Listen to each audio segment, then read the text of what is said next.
Sebenarnya kalau saya katakan ya, di beberapa rumah sakit, tidak semua rumah sakit, beberapa rumah sakit di Pinang itu nggak lebih hebat dari kita. Malah kita bisa lebih hebat.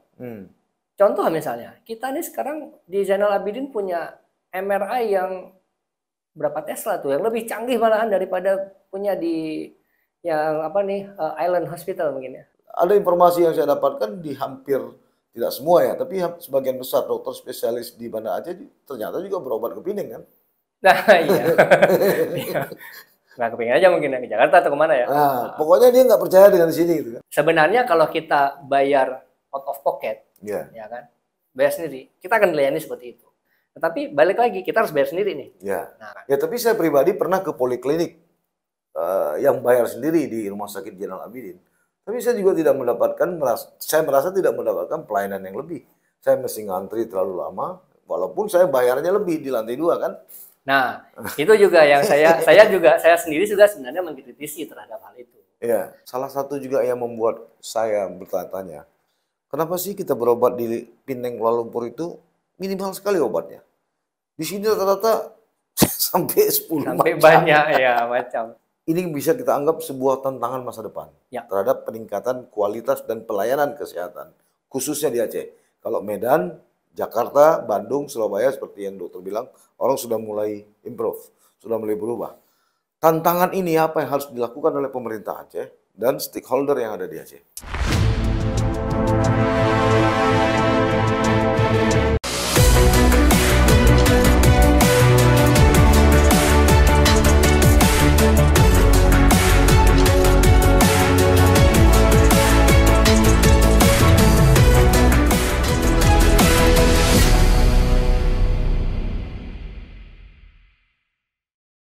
Assalamualaikum warahmatullahi wabarakatuh. Sahabat sisi lain, Rabu pekan lalu saya berbicara mengenai soal fenomena banyaknya masyarakat Aceh khususnya yang terbang ke negeri jiran Malaysia, baik di Kuala Lumpur maupun Pinang, untuk melakukan pengobatan. Fenomena ini kemudian mendapat reaksi yang beragam. Saya sempat beberapa hari menerima berbagai macam masukan, malah kritik. Ada yang menyatakan setuju, ada yang menyatakan tidak setuju dengan apa yang saya sampaikan melalui podcast Titik Balik. Tapi itu hal yang biasa dan wajar dalam sebuah dinamika sosial, apalagi bicara soal hal yang bersifat primer, yaitu pelayanan kesehatan. Untuk itu saya kira saya tidak mau beropini tunggal. Karena itu saya mengundang seorang dokter untuk bisa melihat persoalan ini secara lebih mendalam ya. Kalau istilah kedokteran seorang spesialis lah, secara spesialis. Kalau saya cuma masyarakat biasa saja. Nah, beliau adalah Dr. Masri, spesialis anestesi atau pembiusan ya. Betul, bagian bius-membius. nidurin orang nih. Nah, Dr. Masri ini lulusan Universitas Syah Kuala, Fakultas Kedokteran Universitas Syah Kuala Banda Aceh, kemudian spesialis anestesi, beliau selesaikan di Universitas Indonesia Jakarta. Fenomena apa dan bagaimana? Mungkin saja Dr. Masri punya pengalaman soal ini. Apakah dana yang besar, bahkan di Aceh punya program JKA, sudah mampu mendongkrak tingkat kualitas pelayanan kesehatan bagi warga masyarakat di Bumi Tanah Rencong. Kita mulai saja. Assalamualaikum. Waalaikumsalam, Mas Saleh. Saya langsung aja dok. Ini saya kira bukan persoalan dan isu baru, ya. Tapi ini sudah lama dibicarakan. Tapi kok sepertinya pengambil kebijakan, pemangku kekuasaan di Indonesia maupun di Aceh khususnya terkesan biasa-biasa saja. Soal banyaknya warga Aceh yang terbang ke Malaysia maupun ke Pinang, ke Kuala Lumpur untuk mengadakan pengobatan. Sebegitu rendahkah pelayanan kesehatan kita khususnya di Aceh sehingga orang ramai-ramai pergi ke Kuala Lumpur maupun ke Pinang? Bagaimana dokter melihat persoalan ini? Ya, terima kasih pertama udah diundang ke sisi lain nih. Ya, satu kehormatan bagi saya. Ya, kalau kita berbicara tentang masalah ramainya orang yang berobat ke luar negeri, dan kalau kita di Aceh kan paling dekat nih ke Kuala Lumpur Malaysia, atau Penang? Ya ke Kuala Lumpur atau ke Penang. Yeah. Nah ini memang hal yang seksi untuk selalu dibicarakan. Yeah. Dan ini sebenarnya fenomena yang dari dulu sudah ada. Cuman sekarang dengan kemudahan transportasi, komunikasi juga dengan dalam kurung iklan yang dibikin ini kita memang tambah booming sebenarnya. Nah kalau kita melihat ini ada dua sisi sebenarnya kita bisa melihatnya. Yang pertama mungkin ada sebagian yang tidak puas dengan apa yang didapat dari pelayanan kesehatan di Aceh. Negerinya, ya di negerinya sendiri mungkin gitu ya.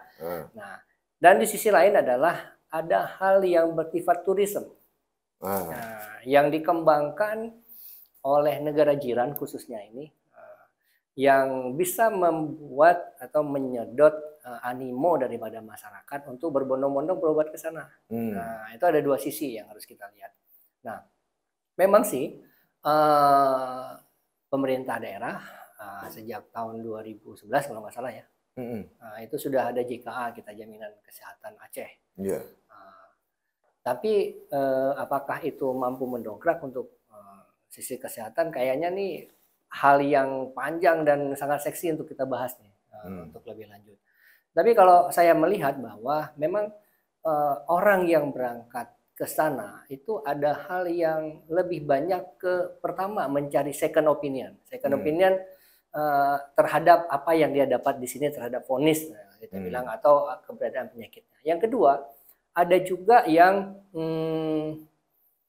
sifatnya tourism seperti saya katakan tadi. Dia sambil liburan, dia check up kesehatan atau dia treatment kesehatannya sehingga bisa dia dapat. Tetapi yang pasti adalah di negeri jiran, baik itu di Penang maupun di Kuala Lumpur, tidak bisa kita nafikan. Pelayanan adalah nomor satu bagi mereka. Dan itu adalah tantangan bagi kita di Aceh ini untuk pelayanan nomor satu ya. Ya, memberikan pelayanan juga yang mungkin kalau tidak lebih sama lah minimal. Nah, persoalan pelayanan ini juga banyak rentetan di belakangnya. Nanti kita bisa bahas mungkin juga nanti. Ya, intinya adalah pelayanan. Bagaimana ini? Sedangkan dari segi kemampuan tenaga medis kita atau tenaga kesehatan kita, dari segi teknologi, kita nggak kalah kok di sana. Yeah. Saya punya pengalaman yang sangat banyak dengan pasien-pasien yang saya bawa ke sana atau saya jemput dari sana untuk balik ke sini. Karena saya kebetulan juga ada satu lembaga atau perusahaan kita yang bergerak di bidang transportasi pasien baik itu kritis maupun pasien-pasien yang perlu escort untuk luar negeri. Tapi sebenarnya melihat sumber daya manusia, melihat peralatan, sepertinya bisa ya kalau kita mengimbangi ya? Sangat bisa. Sangat bisa. Sangat bisa. Sebenarnya kalau saya katakan ya, di beberapa rumah sakit, tidak semua rumah sakit, beberapa rumah sakit di Penang itu nggak lebih hebat dari kita. Malah kita bisa lebih hebat. Contoh misalnya, kita ini sekarang di Zainal Abidin punya MRI yang berapa Tesla tuh, yang lebih canggih malahan daripada punya di Island Hospital mungkin ya. Lebih canggih kita di sini. Dan beberapa peralatan kita juga nggak jauh beda, sama saja seperti di sana. Hanya ya itu balik lagi soal bagaimana pelayanan kita. Bicara soal pelayanan ini bicara soal perasaan. Betul. Ya, bicara soal kenyamanan, ya kan? Bicara soal tingkat kepuasan. Seberapa besar atau kalau itulah menjadi persoalan, berarti sulit betul orang kita melayani ya, Dok? Sebenarnya enggak. Enggak juga. Kalau saya ngelihat tuh sebenarnya bebannya yang besar. Sehingga ketika beban yang besar tidak dibarengi dengan kesejahteraan yang mumpuni, itu akan membuat kinerjanya juga akan turun pasti. Nah, itu saya lihat. Nah, kita coba ngelihat di sana ya, di Penang misalnya. Ketika orang datang ke sana, dilayani dengan baik. Kita lihat jumlah pasiennya per hari. Kita lihat jumlah jam kerja daripada nakes di sana. Itu kan baik gitu. Istilahnya kalau saya kerja jam 4, setelah jam 4 saya bisa buang handphone ke tong sampah. Nggak akan ada yang menghubungi saya. Nah, begitu juga beban yang lain-lainnya kan. Nah, dengan bayaran mereka yang mereka terima itu ya cukup gitu. Nah, sehingga mereka nggak berpikir lagi, ya setelah saya selesai di rumah sakit, saya harus kemana lagi nih nyari. Nah, sedangkan di kita kan mungkin ya belum bisa terpenuhi seperti itu. Ya, artinya ini sudah menjadi industri lah ya. Ya. Soal ini di Penang atau di Singapura segala macam, bahwa pelayanan kesehatan ini sudah menjadi industri. Ya, betul. Sehingga memang betul-betul profit oriented ya. Yang mereka cari adalah keuntungan, menjaring sebanyak mungkin konsumen dengan cara memberi pelayanan lebih gitu ya. Ya. Kalau kita melihat sebenarnya sektor kesehatan ini kan kalau diistilahkan semi private good. Ya, semi mencari keuntungan. Semi mencari keuntungan dengan tidak melepaskan dari kualitas layanan yang baik. Tetapi mereka memanfaatkan ini untuk yang seperti Bang Saleh bilang tadi, di sana itu memanfaatkan dengan baik sehingga menciptakan satu ekosistem turisme. Nah, sebenarnya yang mereka dapat itu bukan hanya dari pelayanan kesehatannya, tetapi iringan di belakangnya, efek dominonya. Orang datang, butuh tempat tinggal. Rumah sakit nih, dengan tempat tinggal juga. Nah, pavilionnya kan, menyediakan makanan dan segala macam. Jadi efek itu akan memberikan income yang lebih di rumah sakit. Saya pengalaman saya pribadi dulu lah dok. Berawal ketika saya ke Penang atau ke Kuala Lumpur itu, jujur saja bukan karena orientasi saya untuk mengetahui mendapatkan pelayanan itu. Mungkin karena latar belakang saya sebagai seorang jurnalis, saya ingin tahu aja. Awalnya memang coba-coba. Saya ingin buktikan apa benar nggak dari pembicaraan orang, dari mulut ke mulut, bahwa pelayanannya begini. Nah, mungkin insting saya seorang jurnalis, saya buktikan itu. Tapi memang setelah saya buktikan itu, saya menjadi jatuh hati dan tertarik begitu saya datang di bandara sudah dijemput, sampai ke rumah sakit dibawa kita, begitu sampai paspor kita diminta, pelayanan tas kita pun ditempatkan. Besok kita mau kembali, tas kita atau koper kita itu disediakan dibawa ke bandara. Jadi memang betul-betul memakai prinsip konsumen adalah raja. Ya. Ini yang mungkin tidak kita dapatkan di sini gitu kan. Ya, mungkin kalau di Aceh belum ya. Belum. Tapi kalau di Jakarta sudah mulai. Nah, di Medan sudah mulai. Sudah mulai seperti itu. Karena sebenarnya kalau kita bayar out of pocket, ya kan, bayar sendiri, kita akan dilayani seperti itu. Ya. Di Jakarta sudah mulai saya lihat nih. Kita misalnya, ada di rumah sakit swasta A misalnya gitu. Oh, kita pengen dari daerah nih pengen dijemput. Nah, dengan ambulans dijemput langsung ke bandara atau ini kemudian sudah mulai seperti itu. Tetapi balik lagi kita harus bayar sendiri nih. Nah, sedangkan kalau misalnya kita di sini di Aceh nih 99% kan pasien yang berobat itu kan pasien jaminan. Pasien dari baik itu dari JKA maupun Kartu Indonesia Sehat.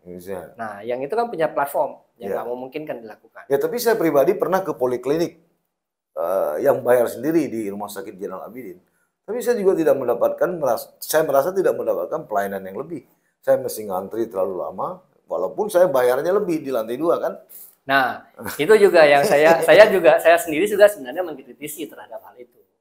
Idealnya sih kalau misalnya memang mau dibikin seperti itu tempat yang terpisah. Ada wing tersendiri dia, wing private. Ya, misalnya di rumah sakit itu ada wing private. Kita di rumah sakit swasta, salah satu rumah sakit swasta di Banda Aceh, kita udah mulai itu. Kita buka wing sendiri untuk poliklinik dengan jalur yang terpisah dengan wing yang lain, ya kan, dengan wing yang insurance gitu. Nah, dan pasien merasa nyaman sekarang. Malahan baru 2 atau 3 bulan dibuka, penghasilannya tuh dari situ tuh tinggi, meningkat signifikan. Artinya nih saya bilang nih, ini rumah sakit nih suatu saat nih nggak lama lagi nih bakal gila-gilaan nih bisa. Artinya segmen kita terhadap pasien-pasien yang sanggup membayar tuh banyak loh. Nah, mungkin ada pertanyaan di belakang kemarin kita pernah ngobrol kan, orang Aceh itu udah kaya-kaya apa sekarang ya? Sanggup bayar sebenarnya. Tapi saya yakin orang Aceh kalau diberikan satu fasilitas yang dia merasa puas setelah menggunakan fasilitas itu, dia akan gunakan itu. Sekarang rumah sakit itu ya, yang saya bilang tadi itu swasta kebetulan ya, penghasilannya per bulan dari poliklinik itu hampir 1 miliar loh. 1 miliar ya. Ternyata bisa. Ternyata. Ya, ini katakanlah perbandingan kecil, tapi ini sangat menyentuh soal psikologi seorang pasien maupun keluarga. Di Banda Aceh, katakanlah di Rumah Sakit Jenderal Abidin, ruang zam-zam itu sekitar 1 juta per malam. Tarif yang sama kita kompensasikan ke penginapan di Kuala Lumpur atau di Pineng. Yang paling menarik adalah pelayanan. Saya ketika itu membawa istri, saya malah disuruh pulang. C, Anda sudah bawa istri Anda kemari, ini menjadi tanggung jawab kami. Rumah sakit. Anda silakan pulang kalau ada apa-apa. Saya cek sama istri saya, ternyata hampir 1 jam sekali mereka datang. Secara bergantian. Berbeda dengan di tempat kita udah kita jaga, kita panggil lagi, malah dibisikin sama kepala perawatnya, Pak, kalau ada apa-apa nanti lapor ke kami. Jadi kan 2 hal yang berbeda nih. Di sana mereka datang, tidak kita lapor, mereka ngecek. Di sini, ya Pak, kalau ada apa-apa nanti lapor ke saya atau lapor ke kami di. Ini kan aneh gitu kan. Kita bayar mahal, ya belum lagi kita bicara soal toiletnya yang bau gitu kan, yang rusak gitu. Ya. Sebagai seorang dokter gitu kan. Jadi ini gimana nih kalau menurut? Ya begitulah. Balik lagi seperti tadi Pak. Ini soal mental ya. Soal mentality satu ya. Kalau kata apa Bambang Pacul kualitas, mentalitasnya. Mentalitas. Ya, mentalitasnya ini apa nih? Korea apa bukan ya? Ya. Jadi, nah ini mengenai pro kontra ini. Ada sebagian orang dokter melihat sendiri gimana? Ada sebagian orang mengatakan, oh itu kan begini-begini. Tapi sebagian orang mengatakan, dan bahkan ada informasi yang saya dapatkan di hampir, tidak semua ya, tapi sebagian besar dokter spesialis di Banda Aceh ternyata juga berobat ke Pineng kan? Nah iya. Nggak kepingin aja mungkin ke Jakarta atau kemana ya? Nah, pokoknya dia nggak percaya dengan sini gitu kan? Bukan nggak percaya sih sebenarnya. Balik lagi second opinion tadi. Gitu. Menjadi second opinion. Ya kan? Atau mungkin kan karena kita sejawat ya, jadi mungkin akan lebih juga ada hal-hal yang lebih gampang lah kalau kita juga berobat ya, bersama teman sejawat ya kan, yang tepat baik. Tapi balik lagi kepada seperti tadi, mungkin satu ya, tadi balik lagi ke beban kerja tadi. Ya kan? Mungkin kayak Abang bilang tadi di Zam-Zam, ada berapa ruangan, itu 20 ruangan, yang jaga cuma berapa orang gitu kan, dengan perputaran itu, dengan balik lagi apa yang dia dapat itu dengan beban kerja yang sebagian besar itu nggak terlalu besar, sehingga juga akan membuat ya kualitas layanan juga menurun kan. Ketika dia lagi bekerja, dia harus memikirkan setelah ini saya mau kemana lagi nih, karena dapur saya nggak mungkin ngebul dengan hanya segini ya gitu. Gitu. Sekarang coba kita membayar orang cukup di satu tempat dia bekerja, ya kan? Pasti dia nggak mikir, dia akan loyal sama kita. Saya rasa itu kuncinya, ya kan? Tapi balik lagi kalau rumah sakit pemerintah ini adalah beban, bukan beban ya, salah satu problem yang harus diselesaikan pemerintah terhadap ini. Anda ini single loyalty dari orang, bayar dengan cukup, maka Anda akan mendapatkan apa yang Anda harapkan. Kecukupannya berapa? Coba dihitung. Berapa sih untuk seseorang bisa hidup di Banda Aceh, atau keluarga bisa hidup di Banda Aceh dengan ininya? Saya rasa itu akan cukup lah. Oke dok, ini kita saya kira ini sudah jamak ya diketahui orang apa yang kita bicarakan. Sekarang ini bisa kita anggap sebuah tantangan masa depan terhadap peningkatan kualitas dan pelayanan kesehatan, khususnya di Aceh. Kalau Medan, Jakarta, Bandung, Surabaya seperti yang dokter bilang, orang sudah mulai improve, sudah mulai berubah. Tantangan ini apa yang harus dilakukan oleh pemerintah Aceh dan stakeholder yang ada di Aceh? Nah, sebenarnya kita itu pilot project loh untuk general coverage. JKA itu pilot project. JKA itu ditiru oleh BPJS sekarang dengan Jamkesmas, jaminan kesehatan SJSN sekarang. Nah, itu dari Aceh sebenarnya. Ya kan Aceh kan selalu niru, Bapeda niru Aceh. Ini niru Aceh juga. Nah, tetapi kita salahnya sekarang kan kenapa sih peringkat kesehatan itu nggak meningkat? Karena sebenarnya polanya yang harus kita ubah. Sekarang kan dominan uang JKA itu untuk apa? Lebih dominan kan ke kuratif, ke pengobatan. Sedangkan kualitas kesehatan seseorang itu bukan hanya di pengobatan kan, tapi preventif dan promotif itu harus kuat sebenarnya. Promosi kesehatan, pencegahan penyakit itu harus kuat. Itu sebenarnya jadi hal pokok yang harus diselesaikan dulu. Sekarang coba Pak. Dulu zamannya Pak Harto dulu kan posyandu dan imunisasi dan segala macam itu booming banget kan. Sekarang seakan-akan tuh hilang. Padahal itu adalah cara. Nah, dan uang yang paling banyak terkuras dari sektor kesehatan adalah untuk pengobatan. Apalagi sekarang ini berubah pola penyakit kita. Dari dulu penyakitnya infeksi, sekarang berubah ke penyakit degeneratif namanya, penyakit tuha, penyakit kronis. Dan penyakit-penyakit kronis ini adalah penyakit yang menyita uang sangat banyak karena dia obatnya mahal, tindakannya mahal, prosedurnya mahal dan segala macam. Nah, itu bukan hanya terjadi di Aceh, tapi di seluruh Indonesia. Di Aceh apalagi dengan pola hidup kita yang ya saya tanda kutip saya bilang kurang baik lah ya kan. Ngopi kenceng, rokok paling kenceng kan di Aceh kan.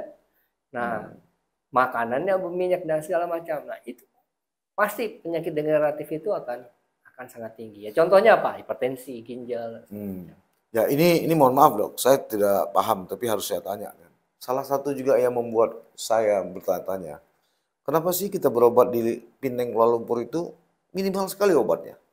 Di sini rata-rata sampai 10 sampai macam. Banyak ya macam. Ya benar.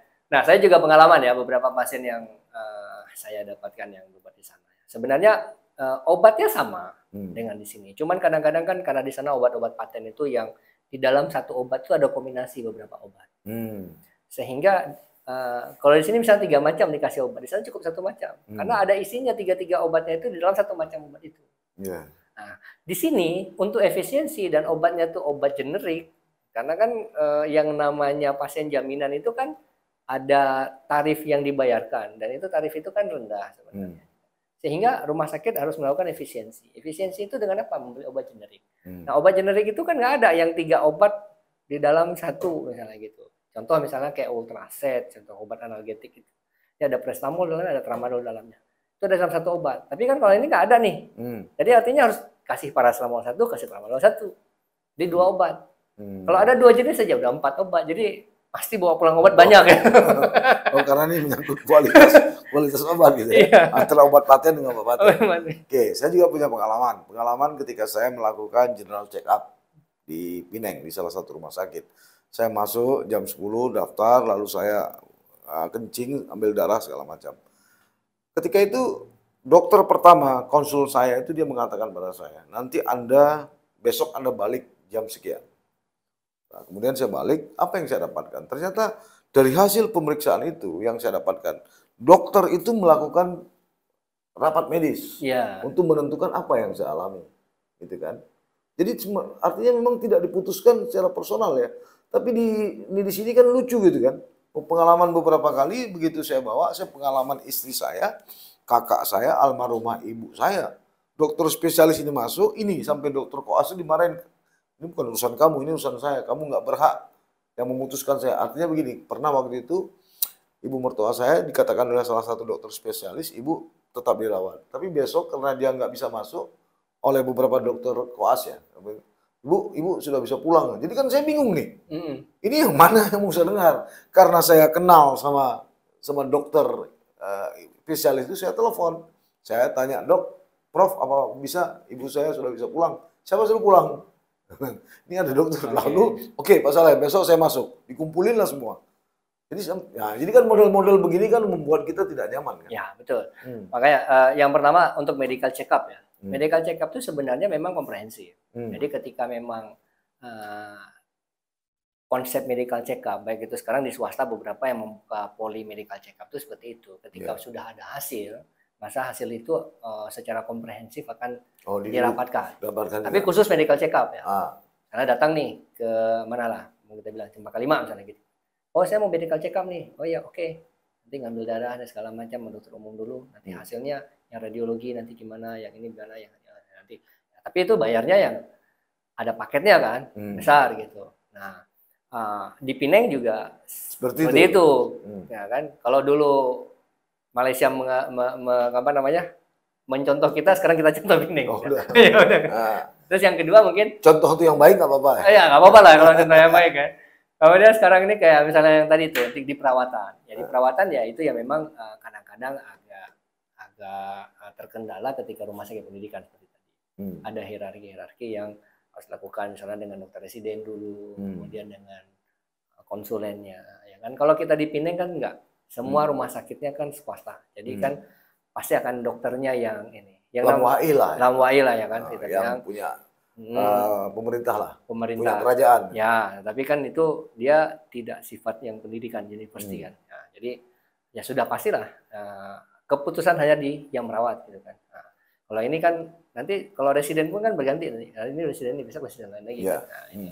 Sehingga ada miss kadang-kadang terjadi. Dan saya rasa sekarang ini dengan penyempurnaan daripada pola pendidikan spesialis juga itu akan terminimalisir secara lain. Nah, ini menarik lagi.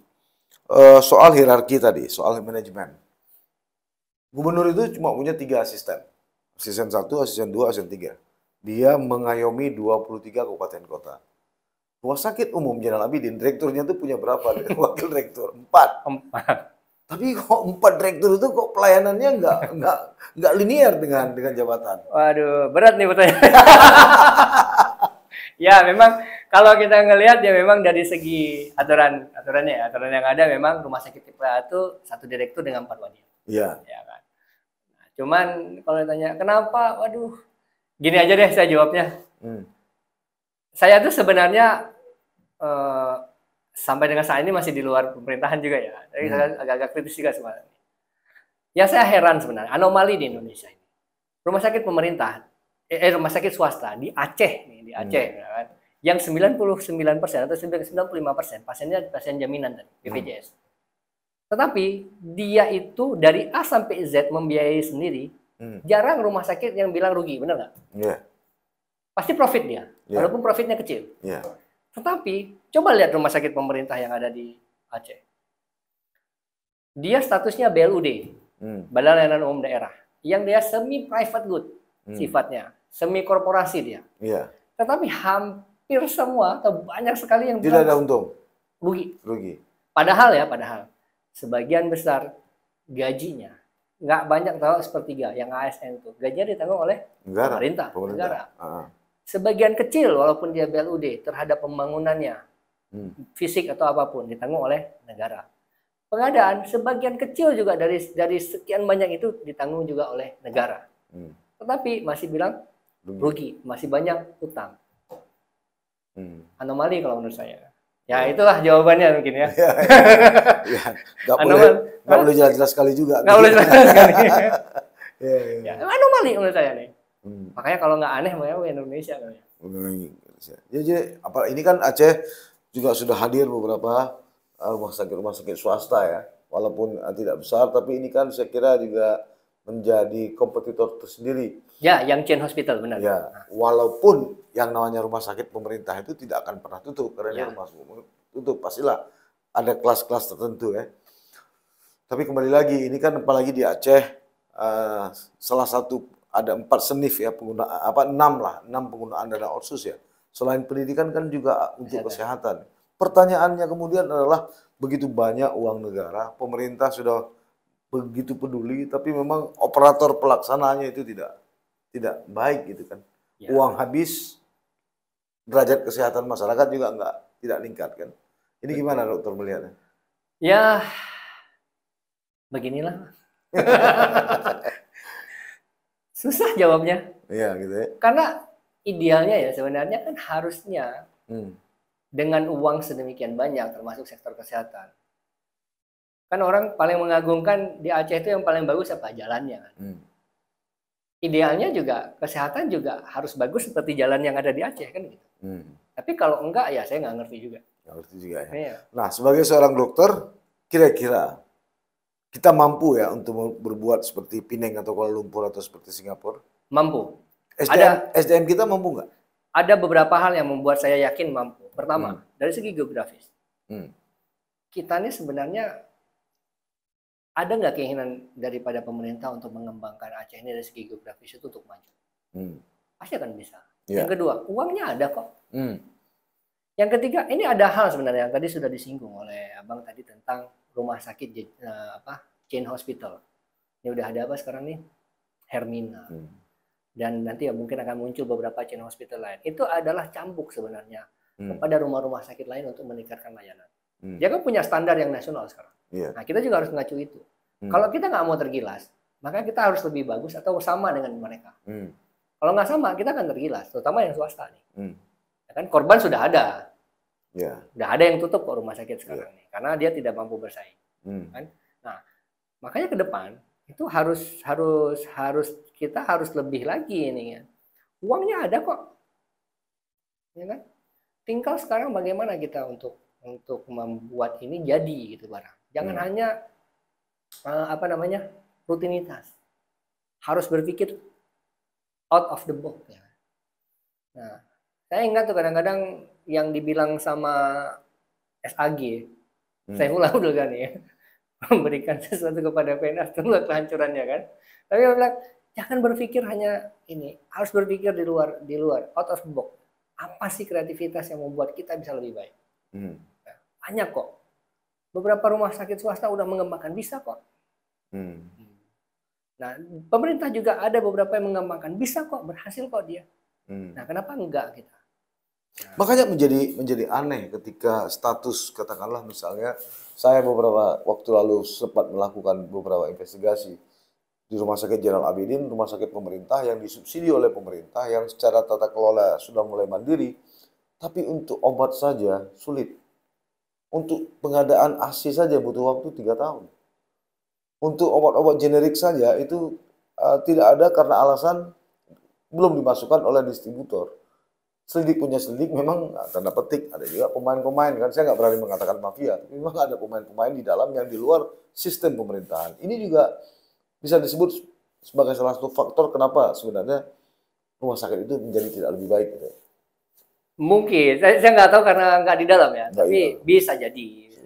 Cuman ya itulah yang saya bilang, jangan hanya balik lagi, jangan hanya rutinitas saja, harus berpikir kreatif kita.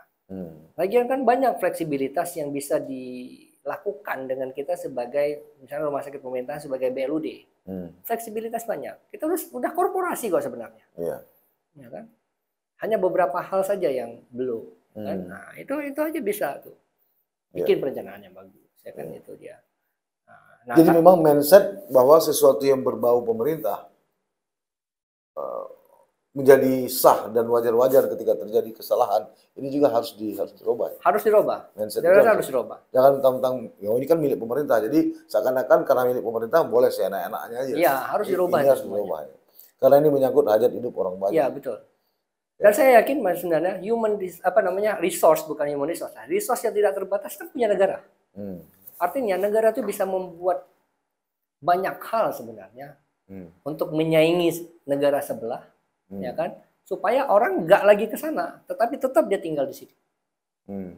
Contoh misalnya, balik lagi kalau kita berbicara misalnya seperti Jenderal Abidin, bikin aja wing private seperti Kencana RSCM. Sekarang Kencana RSCM berapa penghasilannya? Ya kan? Berhasil penuh terus. Bikin kayak gitu, minimal poliklinik dulu yang terpisah, yang eksekutif yang terpisah dan komprehensif, semuanya ada di situ. Sore pasti baru orang yang datang. Dan kalau bagus, nambah lagi untuk ruang rawat. Ya kan? Pasti ada. Toh tadi kan saya katakan tadi, ada rumah sakit swasta yang bikin kok bisa dapat dia sampai dengan hampir 1 miliar sebulan penghasilan dari poliklinik doang. Jadi memang sepertinya mentalitas sesuatu yang berbau pemerintah tuh yang bisa cuma ngabisin ya. Untuk narik uangnya sulit. Bisa mungkin ya. Soal mentalitas juga kan, karena uang kualitas ya kan. Karena uang udah disediakan, jadi berpikir bagaimana ngabisin uang. Tapi bagaimana untuk menarik uang itu agak sendat gitu. Ya karena gini juga Pak, sebenarnya kalau saya kebetulan kan juga ngurus manajemen rumah sakit kan berubah nih. Kalau ada namanya SAP kan, sistem akuntansi pemerintahan kan, itu kan dihitung berdasarkan serapan anggaran benar. Tapi kan ada SAK, skrim akuntansi keuangan, accrual basis kan. Kita bagaimana efisiensi yang benar kan. Jadi kalau sepanjang masih SAP pola pikirnya kayak di SKPA, ya berarti kan kalau 100% serapan anggaran bagus gitu kan. Nah ngabisin doang jadinya. Padahal ada potensi untuk kembali. Iya benar gitu. Dengan kembali lebih besar tentu akan penambahan kualitas kesejahteraan tenaga medis. Mereka bisa lebih fokus gitu ya. Baik Dok, terima kasih Dok. Kalau kita bicarakan tidak pernah akan habis karena ini menyangkut hajat hidup. Dan semakin banyak nanti yang kupingnya jadi merah. Gitu. Tapi sesuatu yang saya kira kritik membangun, kita tidak pernah bosan lah untuk membicarakan itu. Sahabat, sisi lain itu tadi pembicaraan saya dengan Dr. Masri. Seperti pembicaraan-pembicaraan sebelumnya, saya tidak mengambil atau kami tidak mengambil kesimpulan dari apa yang kami bicarakan. Adalah yang berhak menilai, mengambil kesimpulan dari apa yang kami diskusikan tadi. Mudah-mudahan ini bisa menjadi informasi baru atau bersyukur bisa lebih bermanfaat untuk menambah khasanah pemikiran Anda semuanya. Sampai bertemu. Assalamualaikum warahmatullahi wabarakatuh.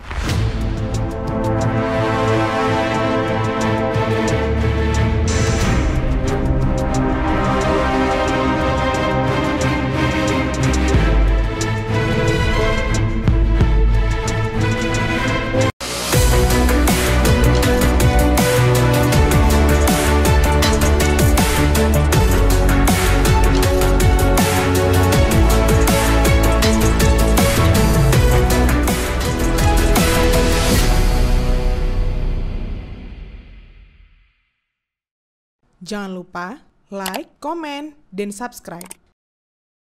Serta aktifkan lonceng notifikasi.